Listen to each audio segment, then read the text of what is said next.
National Drowning Prevention Week, it's here, highlighting the importance to prevent water-related tragedies. Joining me live in studio, Stephanie Bakalar, lead spokesperson, Life Saving Society of Ontario. Stephanie, thanks a lot for joining us. I want to start off by reading this stat. In Ontario, 100% of drownings among children under the age of 5 happen when supervision was absent or distracted. Scary, isn't it? We have to talk about that number, distracted. So distracted means I looked at my phone. Distracted means I put some sunscreen on one of my other kids, maybe. It just means you took your eyes off the prize, as they say, for a moment. And because drowning is fast and silent, your children can be under the water before you know it. Okay, but speaking of, this is for kids under the age of 5.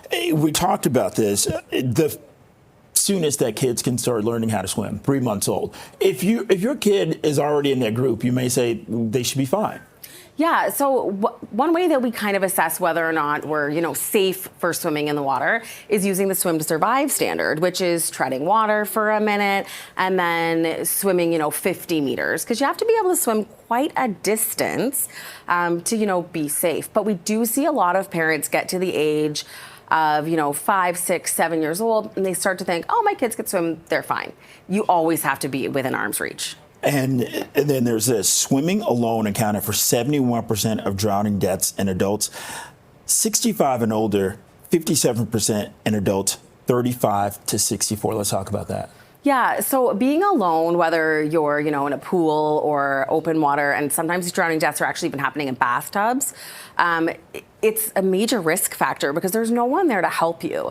And I think often what people don't understand is even if you're just wading into shallow water, or if you're, boating or canoeing or something, if you're not wearing a life jacket, then you're not going to stay afloat, and there's no one there to help you. So we need to always be with a buddy. And along with that, we're just coming off of the death of Malcolm-Jamal, who played Theo on The Cosby Show, drowning. Now, there are some reports coming out that he was trying to save someone when this happened. So we need to, kind of talk about all of this in terms of, putting yourself at risk if you're not that strong of a swimmer.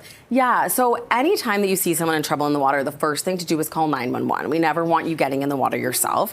If you are trained, so you have your bronze medallion or your bronze cross, and you have life-saving equipment, then you could attempt a rescue if you think you can. Otherwise, you can do things like throwing something that floats to the person or staying on dry land and reaching them something. Okay, so we have to talk about the role of the life jacket. A lot of times when people are on boats, you don't put one on because you're boating, you're having a good time, you're eating, you're having drinks, you're socializing. Yep. You got to wear the life jacket for it to work. Think about it like your seatbelt. If you got into a car accident, would you put your seatbelt on after the crash? No. So if you fall out of your boat, or if you, injure yourself somehow after falling into the water, how are you going to get to the life jacket and get it on? What if you're unconscious?